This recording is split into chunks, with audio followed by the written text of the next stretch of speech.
ಬನ್ನಿ ಬಂಗಾರ ತಗೊಂಡು ನಾವೆಲ್ಲರೂ ಬಂಗಾರದಂಗಿರೋಣ. ವಿಜಯದಶಮಿಯ ಹಾರ್ದಿಕ ಶುಭಾಶಯ. ಯಾದೇವಿ ಸರ್ವಭೂತೇಷು ಶಕ್ತಿ ರೂಪೇಣ ಸಂಸ್ಥಿತ.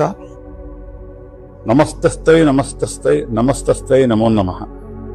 ಬನ್ನಿ ಬಂಗಾರ ತಗೊಂಡು ನಾವೆಲ್ಲರೂ ಬಂಗಾರದಂಗಿರೋಣ. ವಿಜಯದಶಮಿಯ ಹಾರ್ದಿಕ ಶುಭಾಶಯ.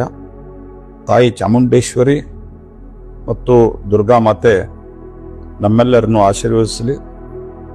ತಮ್ಮ ಕುಟುಂಬಕ್ಕೂ ಆಶೀರ್ವಾದವನ್ನು ಮಾಡ್ತಾ ಒಳ್ಳೆಯ ಆರೋಗ್ಯ, ಸಂಪತ್ತು, ಸುಖ, ಶಾಂತಿ, ನೆಮ್ಮದಿ ಕೊಡಲಿ ಅಂತ ಹಾರೈಸ್ತೇನೆ. ಇಡೀ ನಾಡಿಗೂ ಕೂಡ ಶಾಂತಿಯ ಜೊತೆಗೆ ಸಮೃದ್ಧತೆಯನ್ನು ಹರಸಲಿ ಮತ್ತು ನಮ್ಮ ದೇಶ ಮತ್ತೊಮ್ಮೆ ಜಗನ್ಮಾತೆಯಾಗಿ ಮೆರೀಲಿಕ್ಕೆ ಆ ತಾಯಿಯ ಆಶೀರ್ವಾದ ನಮ್ಮೆಲ್ಲರಿಗೂ ಆಗಲಿ ಅಂತ ಮತ್ತೊಮ್ಮೆ ಪ್ರಾರ್ಥಿಸ್ತಾ ದಸರಾ ಹಬ್ಬದ ಹಾರ್ದಿಕ ಶುಭಾಶಯ.